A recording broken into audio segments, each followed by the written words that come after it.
'Twas the week before Christmas, when all through the house everyone was busy, even Mark's spouse.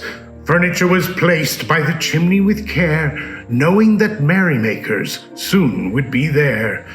The crystal was polished, the table was laid, the fires were stoked, and the grocer was paid. Philip in his finery a sight to be seen, and Chef Roger was donning his toque de cuisine. When out in the courtyard there arose such a clatter, all sprang into action, flutes of champagne on a platter. The tree in the hall sparkled and glittered with lights and candles that gleamed as they flickered. With lantern in hand, Philip stood at the door to welcome the diners, all 10 and 2 more. When what to his wondering eyes did appear? 10 hungry travelers seeking holiday cheer. With a wave of his lantern so lively and bright, the guests were drawn to Philip's welcoming light. More rapid than eagles or horses they came, and Philip waved and shouted and called them by name. Welcome Kate and Olivier, welcome Laura and Kathy, come Edward and Roger, come Pierre and Annie, to the top of the porch and into the hall, then off to the kitchen to begin one and all. The kitchen was warm, full of wonderful smells. A psalm spoke of wine, then made his farewells, and then in a twinkling the first course consumed.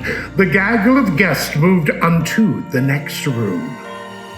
The dining room in splendor had candles aglow, those hand-painted walls, the gems of the chateau. All were seated and began peering around. Someone was missing and not to be found. A house full of joy being restored by this couple, but only Philip was present.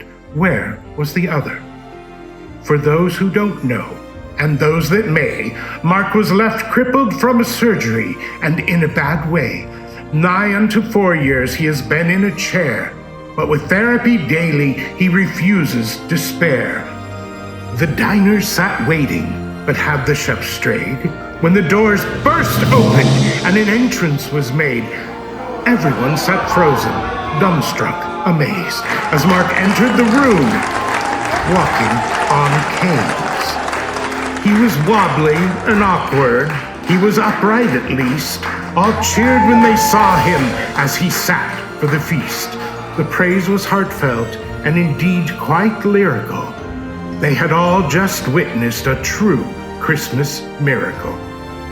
The dinner was perfect, the company divine, and the time on the clock simply flew by. What a night, what a meal, they would never think twice. Having seen Mark walk into dinner was worth any price.